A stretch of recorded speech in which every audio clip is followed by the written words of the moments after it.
G'day everyone, Ethan Nash from TOTTnews.com here on the 15th of November 2018, and today we're going to be examining a very important topic, and that is how the UN ended Australian sovereignty by signing us on to the first agreement of its kind, the Lima Declaration in March of 1975. Now, over the last 40 years in Australia, we've seen our national car industry disappear, we've seen steel making continue to suffer, farming is in a crisis, and our petrol industry, it's under severe threat of being moved overseas. And it's left Australia short of technology, tools, and jobs for the modern world, and has set a foundation for the rapid decline of our nation's most important industries. It seems in the pursuit of an open world, the Lima Declaration unlocked the gates that sealed the divide between the first and the third world, allowing the line to be blurred and integrated into a worldwide plantation for exploitation. In March 1975, the Second General Conference of the United Nations Industrial Development Organization, better known as UNIDO, met in Lima, Peru during the period of the 12th to the 26th. The concept behind the declaration explored the notion that the drastic situation of the Third World was in fact a result of the policies of advanced industrial nations, Australia listed as one of these. The only way to rectify the situation, according to the agreement, was to transfer industrial resources from advanced nations such as Australia to the Third World, and then to provide markets for Third World exports by buying products once produced locally.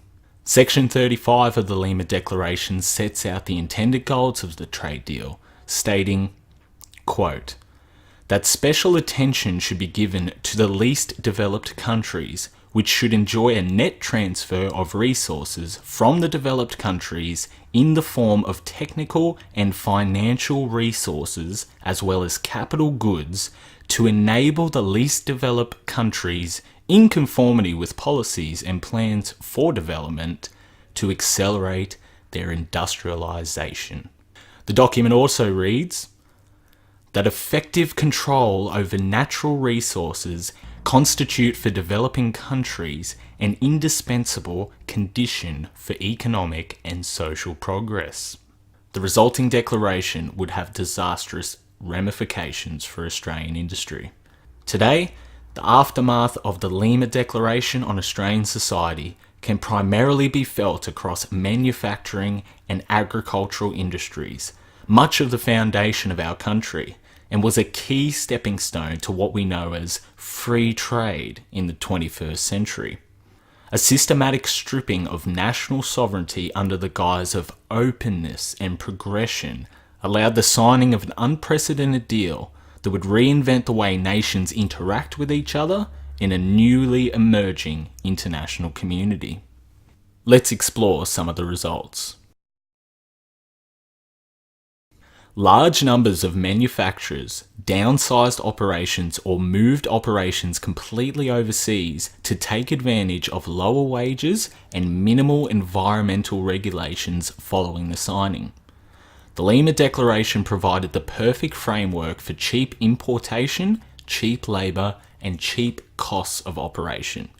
According to the document itself, Section 52, quote, developing countries should devote particular attention to the development of basic industries such as steel, chemicals, petrochemicals, and engineering, thereby consolidating their economic independence while at the same time assuring an effective form of import substitution and greater share of world trade. Here in Australia, fashion retailer Fletcher Jones famously openly declared that globalisation was to blame for their company closing operations in Mount Gambier and moving offshore. For states such as South Australia, which at one time had a third of its workforce employed in manufacturing, the blueprint was now set for the transfer of wealth and productivity to the Third World. Today, South Australia faces an unprecedented employment and infrastructure trouble, as companies have abandoned the ship and the remnants of a once prosperous state have become sites of economic ruin. Examples such as the Holden plant closure, a plant that manufactured over 7.5 million cars for domestic and export use over a 70-year period, now stands like a ghost over Elizabeth. Australia's power generation crisis, including the sudden and unexpected closure of coal plants at Hazelwood in Victoria and Port Augusta in South Australia last year, are putting enormous pressure on power supplies, and these are only a few examples of the lasting effects of the Lima Declaration just 40 years later. Building, infrastructure, the list goes on and on. In our piece on tottnews.com, The Foreign Takeover of Australian Gas and Electricity, we explore how only 3 out of 8 state governments currently retain ownership of their electricity markets in Australia. That is, generation, distribution, transmission and retail operations. Only 3 out of 8. Companies that have taken control of the infrastructure include Hong Kong's CKI and State Grid Corporation. There are only so many tariffs and trade conditions one can reduce before a country finds itself personally disadvantaged. Australia is now starting to realise this. Farming in Australia is compiled of 1.6 million jobs in the complete farming supply chain and contributes $155 billion to GDP annually, 60 billion of that from agriculture alone. It also creates wealth that is redistributed within Australia, as opposed to mining profits, which are mostly exported by multinationals that pay little, if any, tax at all.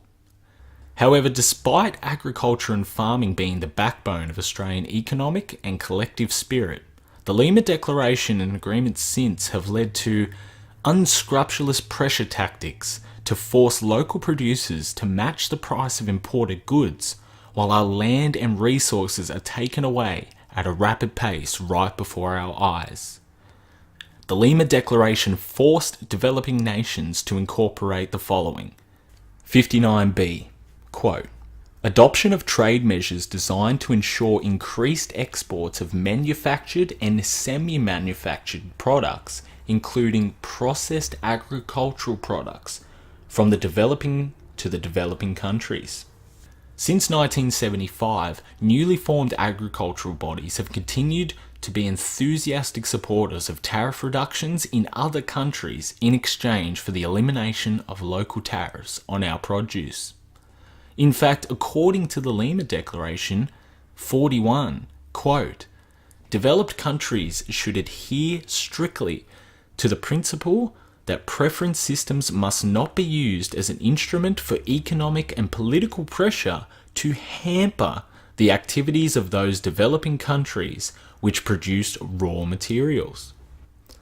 In fact, protection measures such as quarantine are deemed a form of, quote, unfair protectionism in the agreement and contravene the, quote, spirit of free trade. This has led to the importation of poor quality goods from the third world and the current agricultural crisis in Australia. In our piece on tottnews.com, The Australian Government Doesn't Care About Our Farmers, we explore how Australia and China have a particular basis for long-term agricultural cooperation, aka extortion, with over 13.6% of all Australian agriculture foreign-owned in 2018, including 17 million hectares of land in Queensland alone and 14% of all farms across the country. Those who have been watching these developments have every right to be alarmed at the real ramifications of the Lima Agreement and all subsequent international agreements. As a growing shift in culture has seen a rejection of much of the propagated materialistic society, our New Age internationalists have repackaged the aims of the Lima Agreement into a new endeavour based on collective responsibility for crimes against the planet.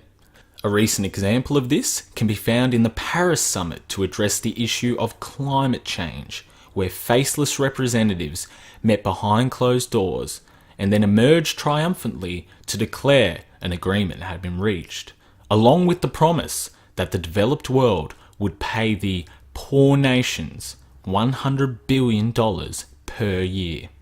Yet again, developed nations are seeing reparations for being successful, industrious, and organised.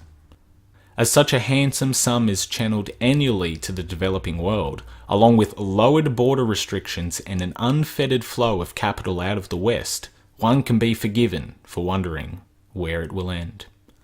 Indeed, many of the hundreds of international treaties now signed by governments on our behalf are driven by the United Nations, a body that no Australian has approved by voting in a referendum to allow them to have a say in how we are governed or how we conduct our national affairs. The most recent example is the Trans-Pacific Partnership Agreement, which Australia has recently ratified and will come into effect on December 30, 2018.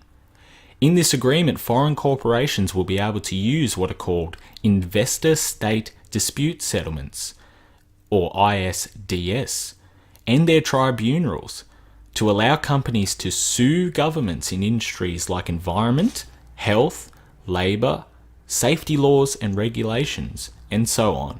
And if the government introduces laws that prevent a company from making a profit, they can be sued. A slippery slope indeed, one that started with the Lima Declaration in 1975. The Lima Declaration is nothing more than an economic death warrant by the UN. The question those of us in the West must ask ourselves is, how much are we prepared to give, particularly at the cost of the future for our own children? To learn more, head over to tottnews.com and make sure to follow us on social media for more exclusive content and discussions, and make sure to subscribe for free to tottnews.com. Thank you for watching, and until next time, you take care of yourselves.